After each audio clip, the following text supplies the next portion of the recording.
بسم اللہ الرحمن الرحیم۔ السلام علیکم۔ سعودی انفو یوٹیوب چینل میں آپ کو خوش آمدید کہتے ہیں۔ انتہائی افسوسناک خبر ہے پاکستان سے حجاج کرام کے بارے میں۔ سعودی عربیہ نے اس سال پاکستانیوں کے لیے جو حج کا کوٹا مقرر کیا تھا، اس کوٹے میں ہاف سے بھی زیادہ لوگوں نے درخواستیں جمع کروائی ہیں، اور وزارت مذہبی امور کی جانب سے ابھی جو کوٹا پاکستان کو دیا گیا تھا حج کے لیے، وہ واپس کیے جانے کا فیصلہ کر لیا گیا ہے۔ باقاعدہ طور پر اس کی اناؤنسمنٹ ہو جائے گی اور سعودی حکومت سے معذرت کی جائے گی کہ ہمارے پاس اس سال حج کرنے کے لیے لوگ نہیں ہیں۔ ٹوٹل جو کوٹا مخصوص کیا گیا تھا پاکستان کے لیے، وہ 1,17,060 حجاج کرام نے اس بار حج ادا کرنا تھا، جس میں سے 72,870 لوگوں نے پرائیویٹ اسکیم کے تحت اور 44,190 افراد نے گورنمنٹ اسکیم کے تحت اس بار حج ادا کرنا تھا، جو کہ سعودی گورنمنٹ کی جانب سے ہمیں کوٹا دیا گیا تھا۔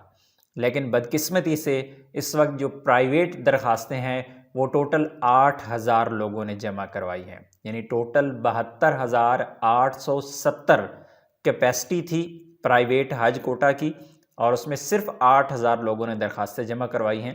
دوسری جانب جو سرکاری کوٹا تھا وہ 44,190 تھا، اور اس میں جو درخواستیں جمع ہوئی ہیں وہ 28,680 لوگوں نے درخواستیں جمع کروائی ہیں، یعنی ٹوٹل 1,17,060 کی ٹوٹل جو کیپیسٹی تھی، صرف 80,380 لوگوں نے درخواستیں اس بار حج کے لیے جمع کروائی ہیں۔ اس سے پہلے آپ کو پتہ ہوگا کہ سرکاری اسکیم کے تحت تو خوش قسمت لوگوں کو ہی موقع ملتا تھا۔ اگر 80,000 کا کوٹا ہوتا سرکاری کا تو ہو سکتا ہے کہ وہاں پر 2-2.5 لاکھ لوگ اپنی درخواستیں جمع کرواتے تھے۔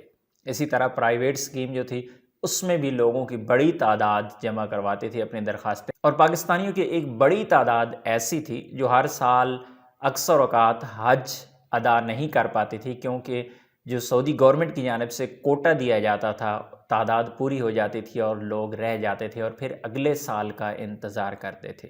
تو انتہائی بدنصیبی ہے، بدقسمتی ہے، اسلامی ملک ہے اور مسلمانوں کی ایک بڑی تعداد ہے، اور حج اور عمرہ ادا کرنے والوں میں سر فہرست رہتے ہیں اکثر۔ تو اس کے پیچھے وجوہات کیا ہیں؟ اس کے پیچھے ساری معاشی مشکلات ہیں، مسائل ہیں، ملکی حالات ہیں۔ اس وجہ سے لوگوں کی اکثریت اس بار حج ادا نہیں کرنا چاہتی۔